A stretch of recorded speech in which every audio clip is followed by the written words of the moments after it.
John Harrison's super-accurate clock helped solve the longitude puzzle. Developed over decades in the 1700s, Harrison's clocks were major steps towards a reliable way of calculating longitude at sea. Today's Google Doodle celebrates clockmaker John Harrison, whose efforts to calculate longitude helped people figure out their place in the world, literally. Harrison was born 325 years ago in Yorkshire, England, and grew up to become a clockmaker. Before he died in 1776, he developed a series of increasingly accurate clocks that could be used to determine a ship's position on the globe's east-west axis, also known as its longitude. Seamen had long used the position of the sun or North Star in the sky to figure out latitude, that is, distance from the equator in the north-south direction, according to the conversation. But calculating longitude was much trickier, leading to deadly navigational errors. In 1707, for example,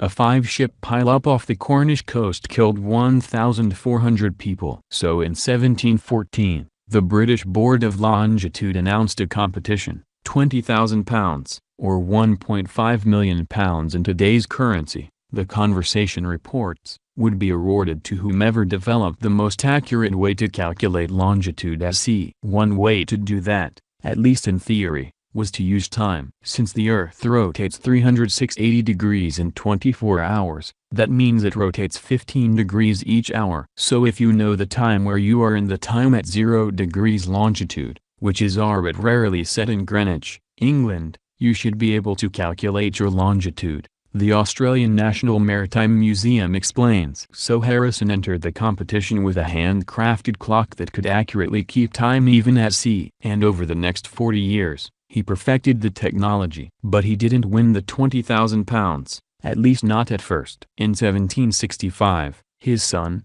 William Harrison, took the 4th-generation clock, called H4, or the Sea Watch, for a test voyage to Jamaica. The Sea Watch passed the test, according to the Royal Museum's Greenwich. But still, the Board of Longitude wasn't ready to call him a winner and ordered another test run, this time to Barbados, against 2 teams using methods that relied on astronomy rather than timepieces. The watch was accurate, but what the Board of Longitude really wanted was a practical solution, according to an Oxford University Press blog post by science historian Jim Bennett. That meant scaling up production of the watch, which would be challenging with such a carefully crafted device. So the board agreed to award Harrison a partial prize of £10,000. He only received the full amount after King George III insisted, according to Smithsonian's Time and Navigation series. A compelling version of the narrative is that John Harrison solved the longitude problem, but was slighted by the scientific establishment. Science historian Jim Bennett writes in a blog post for Oxford University Press. But that version of the story ignores the contributions of other clockmakers in the UK and in France who also were making progress towards developing reliable chronometers. It is difficult to claim without important qualification that Harrison solved the longitude problem in a practical sense,